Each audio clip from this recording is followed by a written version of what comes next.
আর আমাদের হুজুররা আছেন, অনেকগুলো হুজুর এখানে আছে। আমাদের প্রায় 15খানা মাদ্রাসা আমাদের এই বৃক্ষরোপণ আম্পা পরিবারের বৃক্ষরোপণ কর্মসূচিতে সহযোগিতা করছেন।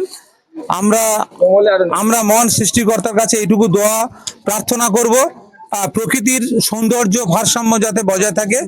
আর বিশেষ করে আমরা ধন্যবাদ জানাবো যিনি সরারা নার্সিং হোমের প্রতিষ্ঠাতা এবং ফলতা জিআইএস নার্সিং ইনস্টিটিউটের যিনি প্রতিষ্ঠাতা আছেন এবং দক্ষিণ চব্বিশ পরগনা জেলা নার্সিং অ্যাসোসিয়েশনের যিনি প্রেসিডেন্ট, এছাড়াও চিফ অ্যাডভাইজার রয়েছেন, যিনি চিফ অ্যাডভাইজার রয়েছেন আম্পা পরিবারের, ওনাকে আমরা বিশেষ করে দোয়া ওনার জন্য প্রার্থনা করব, আল্লাহ ওনার যেন সুস্থ নেক হায়াত দান করেন।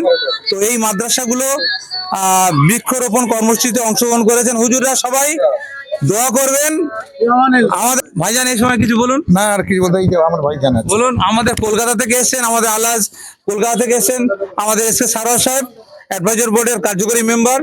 এরপর আমাদের হাই সাহেব আছেন, অ্যাডভাইজার বোর্ডের মেম্বার আছেন, রফিক সাহেব আছেন, খুব মানে সরল মনের মানুষ। হ্যাঁ, আমরা হাই সাহেবকে পেয়েছি। এর আগে হাই সাহেব নামাজ পার্টি উদ্যোগে নিয়েছিলেন। আম্পা পরিবারের বৃক্ষরোপণ কর্মসূচিতে আলহাজ জাহিরুল ইসলামের তত্ত্বাবধানে যে মাদ্রাসাগুলো এখানে উপস্থিত হয়েছেন, মাদ্রাসা দারুল উলুম জয়নগর টাউন, জামিয়া ইসলামিয়া দারুল কুরআন, জামিয়া আরবিয়া দারুল হুদা, ঠাকুর চক, তাই তো এটা? মাদ্রাসা আরবিয়া দারুল উলুম, জামিয়া কাশিমুল উলুম, কাশিফুল জামিয়া, মাদ্রাসা জামিয়া কাশিফুল উলুম, জামিয়া উসমানিয়া দারুল উলুম ব্যানার্জি চক, মাদ্রাসা আইনুল উলুম, জামিয়া ইসলামিয়া আনোয়ারুল উলুম চালতাবেড়িয়া তালতলা, জামিয়া ইসলামিয়া আনোয়ারুল উলুম তালতলা। এছাড়াও আরও যে মাদ্রাসাগুলো উপস্থিত হতে পারেনি, নেক্সট টাইম আমরা সেই মাদ্রাসাগুলোর জন্য কাজ করব। আসসালামু আলাইকুম। আজকের আমাদের স্বেচ্ছাসেবী সংগঠন এএমপি পরিবারের পক্ষ থেকে আমরা বিশেষ একটা উদ্যোগ নিয়েছি, প্রকৃতির অক্সিজেনের ভারসাম্য বজায় রাখতে। অক্সিজেনের ভারসাম্য বজায় রাখার জন্য এছাড়াও আমরা প্রকৃতির আমাদের যে পশু পাখি আছে তাদের ফল তারা কিছু খেতে পারবে, তাছাড়া মানুষের মানে খাদ্য ফল, এবং এছাড়াও অক্সিজেনের ঘাটতি কিছুটা মেটাচ্ছে এবং প্রকৃতির সৌন্দর্য সব মিলিয়ে আমরা একটা কর্মসূচি। এইখানে আমাদের 15টি মাদ্রাসা আছে, 15টি মাদ্রাসা মিলে এবং আমাদের যিনি মাথার ছাতা আলহাজ জাহিরুল ইসলাম সাহেব, যিনি প্রতিষ্ঠাতা দি সরারা নার্সিংহোম এবং ফলতা জিআইএস নার্সিং ইনস্টিটিউট, ওনারই তত্ত্বাবধানে আমাদের কলকাতা থেকে এসছেন আমাদের অ্যাডভাইজার বোর্ডের কার্যকরী মেম্বার এসকে সারোয়ার সাহেব, এবং আমাদের রফিক সাহেব আছেন, আমাদের বাবু ভাইজান আছেন, হাজি সাহেব। এছাড়াও আমাদের মাদ্রাসাগুলো, সব মাদ্রাসার নাম তো ঠিক ঘোষণা করতে পারছি না, আমাদের অ্যাডভাইজার বোর্ডের পক্ষ থেকে আমাদের সারোয়ার সাহেবকে এক দু কথা রাখার জন্য বলছি। আমি বলছি যে আমরা এই ক্ষুদ্র একটা প্রচেষ্টা নিয়েছি আম্পা পরিবার, এবং আমরা যেখান থেকে যে স্পন্সর যেই করেছেন, আমরা চাইছি আজকের এইটা ক্ষুদ্র আমরা ভাবছি, কিন্তু আগামী দিনের বৃহৎ একটা আমাদের উদ্দেশ্য এবং পরিকল্পনা আছে। প্রত্যেকের দায়িত্ব নিয়ে আজকের এই সমাজটাকে আস্তে আস্তে কীভাবে তাদেরকে পরিবর্তন করা যায়, শিক্ষা দীক্ষা থেকে সব দিক থেকে আশা করছি ইনশাল্লাহ আমরা চেষ্টা করব এইসব বাচ্চাদের উপরে কিছু কাজ করার জন্য আগামী দিন।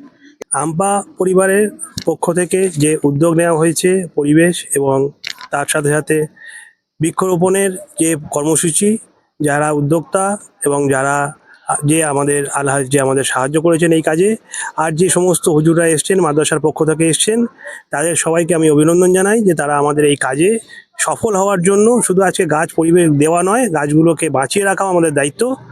আর আগামী দিনে আমরা বৃহত্তর কর্মসূচি নেব, তাদের সাহায্য আশা করি তারা পরবর্তী সময় আমাদের এই আম্পা পরিবারকে আরও সাহায্য করবে, আম্পা পরিবারকে সামনের দিকে এগিয়ে নিয়ে যেতে সাহায্য করবে। এবং সবাইকে হুজুরদেরকে বিশেষ করে আরও বলবো যে আমাদের জন্য, আম্পা পরিবারের জন্য দোয়া করতে, যেন আল্লাহ আমাদের সাহায্য করেন এই বৃহৎ কাজ, আগামী দিনের বৃহৎ কাজে উন্নতি করতে, সফলতা অর্জন করার জন্য। আসসালামু আলাইকুম রহমতুল্লাহ। এএমপি পরিবার তরফ থেকে আমি আমাদের হুজুরদের সবার তরফ থেকে আমার সালাম জানাই, আন্তরিক সালাম, আন্তরিক শুভেচ্ছা। আজ আমাদের এই বৃক্ষরোপণ যে উদ্যোগটা নেওয়া হয়েছে, আমাদের আলহাজ সাহেব যে উদ্যোগটা দিয়েছে, ওনাকে সবাই, ওনার তরফ থেকে আমাদের সবাইকে দোয়া করা উচিত। ওনাকে সবাই দোয়া করবেন যাতে আগামী দিনে আবার এর থেকে আরো বৃহৎ বড় এরকম পরিকল্পনা করা যায় এবং আরো মাদ্রাসাকে দেওয়া যায়, সেটাই আমরা আরো মাদ্রাসাকে বাড়াতে পারি, ওনার সঙ্গে আমরা কোঅপারেশন করে সবাই চলবো, এই বলে আমি আমার বক্তব্য শেষ করছি। আসসালামু আলাইকুম। অসংখ্য ধন্যবাদ রবি ভাইজানকে। এরপর আমাদের মূল্যবান বক্তব্য, আমরা তো বক্তা নই, বয়ান বক্তৃতা করা মানুষগুলো এখানে উপস্থিত হয়েছেন, আমাদের হুজুররা। আম্পা পরিবারের পক্ষ থেকে আমি মেহেদি হাসান, ক্ষুদ্র একজন আল্লাহর বান্দা। আমি উদ্যোগ নিয়েছিলাম পশ্চিমবঙ্গকে সুন্দর করে একটু সাজাবো সুস্থ স্বাভাবিকভাবে। তো সেই কাজে আমার পাশে এসে দাঁড়িয়েছেন এই সমস্ত গণ্যমান্য ব্যক্তিগণ। আর মানে এমনকি সত্যি কথা বলতে কি হুজুর মাফ করবেন, আপনারা ক্যামেরা দেখেছেন অনেক সিনেমা আর্টিস্ট বা গায়ক শিল্পীরাও চলে এসেছেন। তারা অত কিছু জানে না আমাদের বিশ্বনবীর আদর্শ কি কি কাজ করতেন, অত বোঝেনি। তারা বুঝেছে যে মানুষ হিসেবে মানুষের জন্য যা যা করণীয় সেই কাজগুলো করবে। এই মুহূর্তে আমি আমাদের হুজুর, আমাদের মাথার মুকুট যারা আছেন, ওনাদের মুখ থেকে কিছু কথা আমরা শুনবো। আসসালামু আলাইকুম ওয়া রাহমাতুল্লাহি ওয়া বারাকাতুহু। এই তো আমাদের উদ্যোগ। আলহামদুলিল্লাহ, আল্লাহ তাবারক লাখ লাখ শুকর যে আল্লাহ তাবারক তাআলা আমাদেরকে সারা পৃথিবীর সবচেয়ে উৎকৃষ্ট শ্রেষ্ঠ মানুষ হিসেবে সৃষ্টি করেছেন। আব্দুল ভাই সবাইকে নাও আর বলুন। সেই সৃষ্টির মধ্যে সর্ব উৎকৃষ্ট শ্রেষ্ঠ মানব হিসেবে আল্লাহ পাক আমাদের হুজুর পাক সাল্লাল্লাহু আলাইহি ওয়াসাল্লাম হযরত মুহাম্মদ সাল্লাল্লাহু আলাইহি ওয়াসাল্লামকে পৃথিবী পাঠিয়েছেন।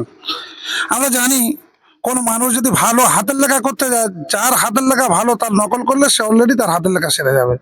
তো উনি এমন একটা মডেল মানুষ দিয়েছেন যার অনুকরণ অনুধাবন অনুবরণ করলে আমরা মনুষ্য সর্বশিখরে পৌঁছাবো। কিরা প্যারা নবী সাল্লাল্লাহু আলাইহি ওয়াসাল্লাম বলেছেন, আজকে আমরা পৃথিবীতে দেখতে পাই যে প্রত্যেক যে একটা প্রাণ, একটা গাছ, একটা প্রাণ, কিন্তু নবী পাক সাল্লাল্লাহু আলাইহি ওয়াসাল্লাম 1400 বছর আগে বলে গেছেন যে যদি তোমরা জানো যে কিয়ামত শুরু হয়ে গেছে, তবুও তোমার হাতে যদি একটা গাছের চারা থাকে সেটাকে রোপণ করো। কারণ একটা গাছের চারা সে পরিবেশের ভারসাম্য, মানে মনুষ্য যত জীব এবং মানুষ ছাড়াও যত উদ্ভিদ সবাইকে একটা গাছ তার উপকারে আছে। সেই জন্য করে আমাদের প্রত্যেকেরই কর্তব্য আম্পা পরিবার যে ক্ষুদ্র প্রয়াস শুরু করেছে। কারণ আমরা জানি ভাব সম্প্রসারণে যে ক্ষুদ্র আমি তুচ্ছ নই ভাবি বনস্পতি। বনের যে ছোট্ট গাছ সে মনে করছে আমি ক্ষুদ্র নই, বনের সবচেয়ে বড় যে গাছ সে একদিন কিন্তু এরকম ক্ষুদ্র ছিল। তাই আম্পা পরিবার যে ক্ষুদ্র প্রয়াস শুরু করেছে, আমরা এই আশীর্বাদ ভাই দোয়া করবো এখানে পৃথিবীর সর্ববৃহৎ প্রতিষ্ঠান হিসেবে এরকম সমাজসেবা মানুষের পাশে এবং প্রকৃতির পাশে প্রকৃতির ভারসাম্য রক্ষা করতে পারে, এই বলে দোয়া করে আমরা ক্ষুদ্র বক্তব্য শেষ করছি। আল্লাহ কবুল করুক। আল্লাহ আমিও আম্পা পরিবারের পক্ষ থেকে কথা দিলাম, পশ্চিমবঙ্গে যত মাদ্রাসা আছে আমরা অন্তত একবার করে একটু করে ঘোরার চেষ্টা করবো ইনশাল্লাহ। আসসালামু আলাইকুম।